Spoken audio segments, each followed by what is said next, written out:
It's Thursday of Passion Week. Things are getting ready to get very busy and also very complicated. Talking about the events of Passion Week, especially later in the week, is difficult because of the way the four gospel writers record these events. You have four gospel writers that choose to tell different events. They highlight different things from within those events and even put those events in different order, as they do throughout their Gospels, because they have an agenda, theological agenda, that they take these accounts and put them as they need to tell the story they want to tell. Another big issue that brings confusion in our understanding of the timeline is time itself. For us here in the Western world, the day begins at midnight and ends the next midnight. You go to bed on Wednesday and you wake up and it's already Thursday, and it's Thursday all day long until you go to sleep again, if you go to bed before midnight.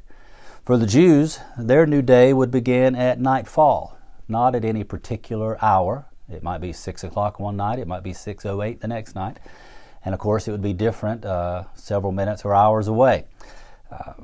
So it would be Wednesday until dark, and then it would become Thursday. And so the first 6 hours of their Thursday is still our Wednesday. Is that confusing yet? Well, it gets worse. Another huge distinction is that Jews reckon time differently depending on where they lived. We know through the reports of Josephus and through the Mishnah and other ancient recordings and sources that Jews reckon time differently depending on where they lived. In northern Israel, in the area of Galilee where Jesus lived, or in southern Israel, near Jerusalem, where the priests and the people lived.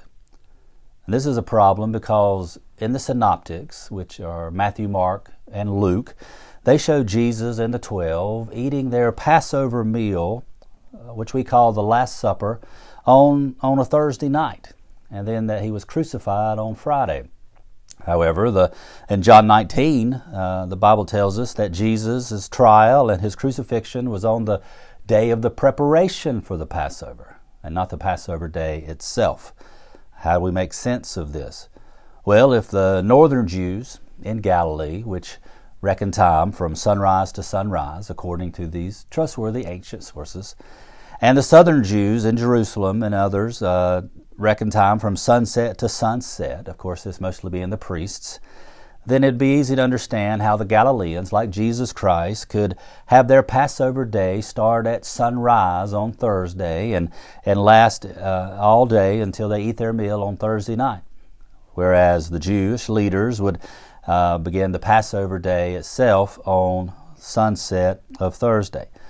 And this, while it's very confusing and hard to keep in your mind, it gives legitimacy, helps us understand how Jesus could eat the Passover meal on Thursday, and yet, by other accounts, still be sacrificed as the Lamb of God on the Passover day. In fact, right at the same time, the Passover lambs were being sacrificed on the Jewish leaders' day of preparation.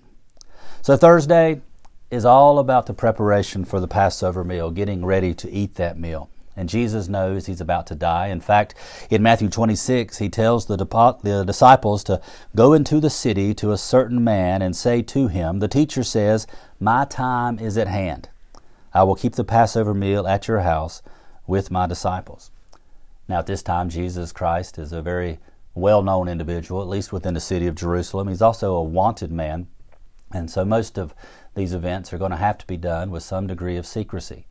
He tells his disciples to go and find a certain man, probably prearranged that Jesus had met prior, another disciple. In Luke chapter 22, the disciples are told by Jesus to look for a man carrying a water pot. That would have been a highly unusual thing to see in the streets of any town in Israel in the first century. That was just not a job that men did. And Jesus told him to follow that man until he enters his house with his water pot, and that's where you will find this upper room. And disciples listened to Jesus. They did everything he told them to do, and now it's time to eat, and we see once again a lot of different themes, a lot of different events put in a lot of different orders. One thing we saw was Jesus doing something amazing that truly shook the disciples.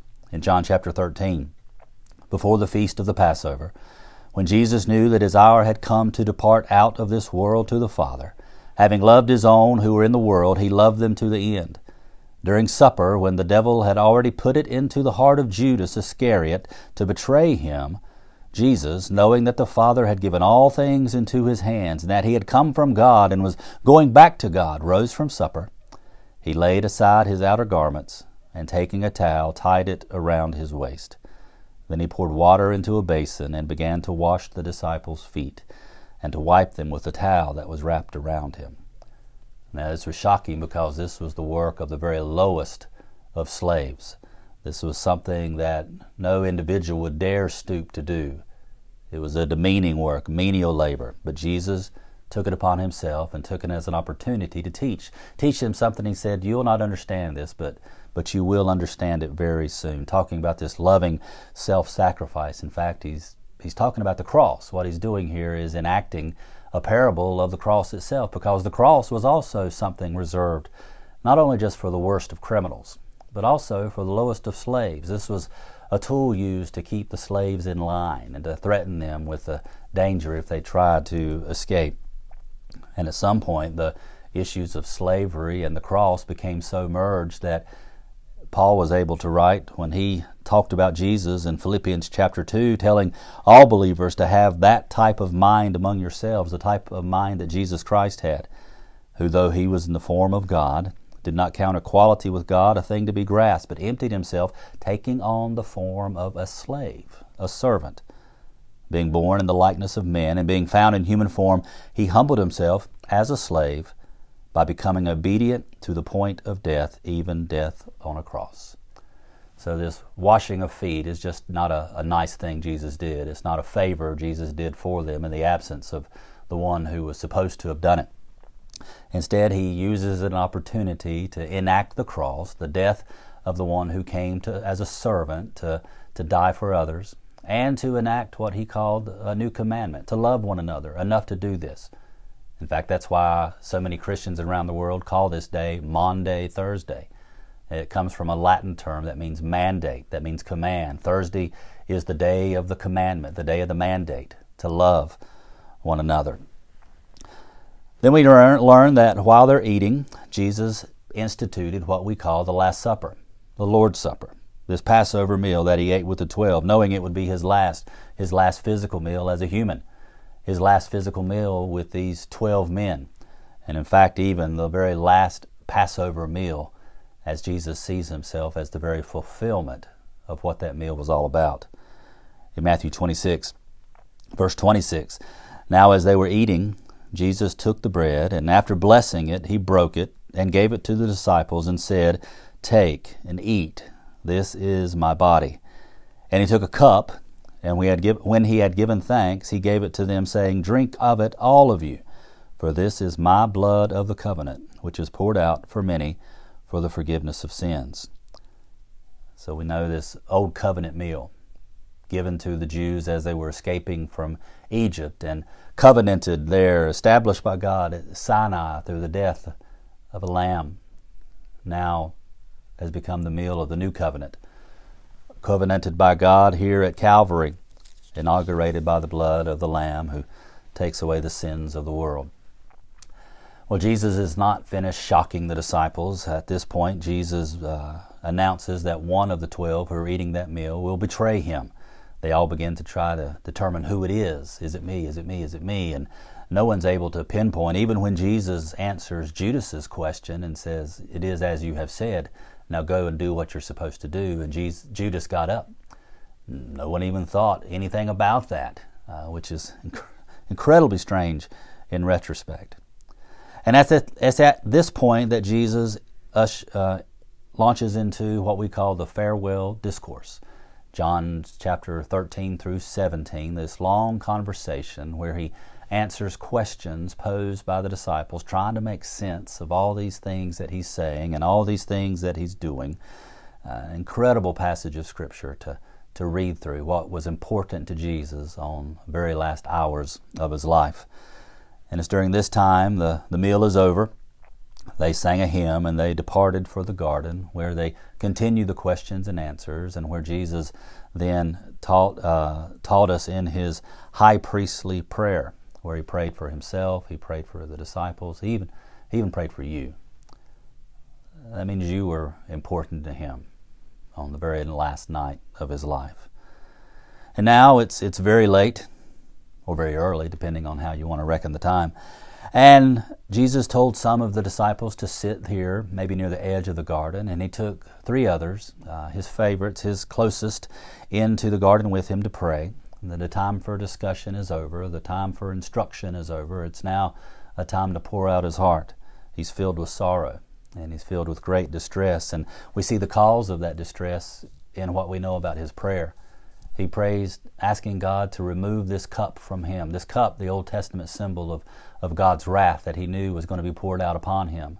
It was not a fear of the physical pain of the crucifixion, although I'm sure that was immense. Jesus' divinity never overshadows humanity in this point. But it's the wrath of God being poured out on him. The wrath of God that is deservedly to be poured out on any and all sinners for all of eternity. That would now be poured out on him, as he became the substitute for those who would trust in what he was doing.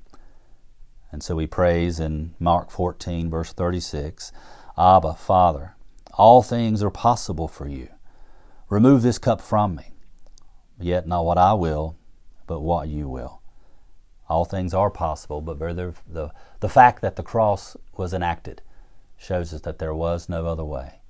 And Jesus, in this greatest of all prayers, maybe one of the shortest ones, but also the most powerful, because the very success of his mission, the very certainty of your salvation, depends on the answer that he gives during this prayer.